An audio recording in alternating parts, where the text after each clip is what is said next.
In the very early hours of the morning, well before the first streaks of dawn were due to show in the sky, most of the more than 2 million inhabitants of Singapore lay asleep. A warm, gentle trade wind was blowing off the Indian Ocean, across the Straits of Malacca and Singapore Island, toward a timeless destination somewhere over the vastness of the South China Sea. In one of the high-rise towers of the Toa Payoh housing estate, Madame Lai Chen was lying in bed beside her husband.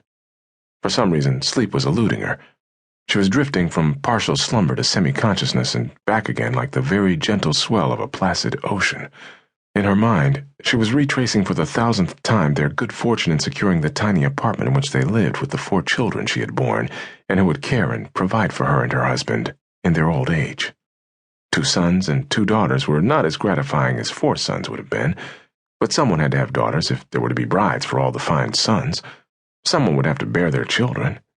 Fortune had been very good to her, especially since she had known severe privation in her early life and the bitter cold that so often racked the northwestern part of the Chinese mainland. Now she lived less than 100 miles from the equator and would never be cold again. When she became even more awake, she got up as quietly as she could to visit the toilet.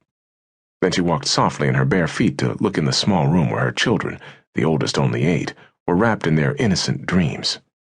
In the darkness, very little was visible, but something impelled her to look more closely.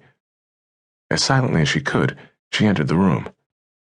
A few seconds later, her frantic screams rang throughout the building.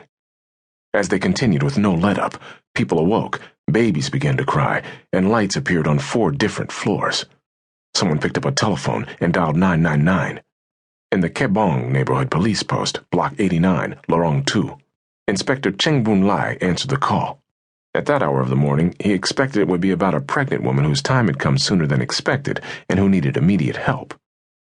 "Police, Inspector Cheng," he said in Mandarin, the most common language of the area. "There's a woman screaming on our floor," a man's voice told him. The inspector's expectation seemed confirmed. "Location?" he asked. Fortunately, the police post was in the same building. Cheng sent constables Sung and Hassan to investigate. He realized that he might save a little time by calling an ambulance at once, but his constables would let him know very quickly if one was needed. Within minutes, Constable Hassan reported by radio in English, the only language common to all members of the department. "A child has been murdered," he said without preamble. "Full assistance is needed." Inspector Cheng notified headquarters at once, where the word was almost immediately passed to the scene of the crime unit, which always responded in such situations. Medical help was also dispatched. Then Chang turned over his command to his duty sergeant in order to take personal control until the reinforcements arrived. In the building, Chang found a scene of near chaos. The hall outside the apartment was jammed with people determined to miss nothing, but the power of his position enabled him to worm his way in. Constable Hassan was controlling the front door with considerable difficulty. His partner was doing his best to calm and quiet Madame Wee. She was close to hysterics. Her husband stood by her in a state of shock. Sung nodded his head toward the small room where the children slept. 3 of them, silent and stunned, stood together in the little family room in their nightclothes, waiting to be told what to do. The inspector entered the children's bedroom, being very careful not to destroy any evidence as he did so. He wanted first to verify what Hassan had told him. He did not doubt his man, but he well knew that a sudden first impression could easily be wrong. Perhaps the child was only badly hurt. He did not need to look for long. The little girl was dead, her throat gashed wide open. A hot red mist boiled up before Cheng's eyes. He had children of his own, including a daughter of the same age.